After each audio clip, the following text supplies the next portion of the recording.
ഇന്ന് ഹസ്ബൻഡിന് ലീവായിരുന്നു കേട്ടോ. ലീവുള്ള ദിവസങ്ങളിൽ വീട്ടിലൊരു കൊച്ചു മീൻ വണ്ടി വന്ന് മറിഞ്ഞ പോലെ ഇരിക്കും. മറക്കാനും കറി വയ്ക്കാനും ഒക്കെ മീനായിരിക്കും. മത്തിയും ചൂടയാണ് കേട്ടോ ഒന്ന്. അങ്ങനെ മത്തിയാണ് കറി വെച്ചത്. മീൻ കറിക്കുള്ള സംഭവങ്ങളൊക്കെ സെറ്റാക്കി വെച്ചു. അങ്ങനെ മീൻ കറിയൊക്കെ റെഡിയായി. ഞാനിന്ന് ഉച്ചയൂണിൻ്റെ വിളമ്പുന്ന വീഡിയോ എടുക്കാമെന്നാണ് വിചാരിച്ചത്. അപ്പോൾ ഞാൻ ഒക്കെ റെഡിയാക്കി വെച്ചിട്ട് വീഡിയോ എടുക്കാൻ വന്നപ്പോൾ ഊണ് വിളമ്പാൻ വേറൊരാൾ വന്നു. ആരാന്നല്ലേ? എൻ്റെ മൂത്ത പുത്രി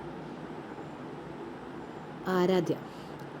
എന്നും അമ്മയല്ലേ വിളമ്പണ വീഡിയോ എടുക്കണത്.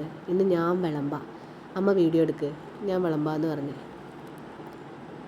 അവൾക്ക് എല്ലാ കാര്യങ്ങൾക്കും ഇടത്തെ കൈയാണ് കേട്ടോ. എഴുതുന്നതൊക്കെ അവൾ ഇടത് കൈ കൊണ്ടാണ്.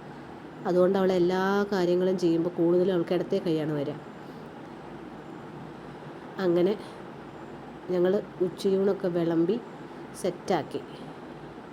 അങ്ങനെ നല്ല മീൻ കറിയും മീൻ വറുത്തതൊക്കെ കൂട്ടി ഞങ്ങൾ ഭക്ഷണം കഴിച്ചു. Okay, bye, see U.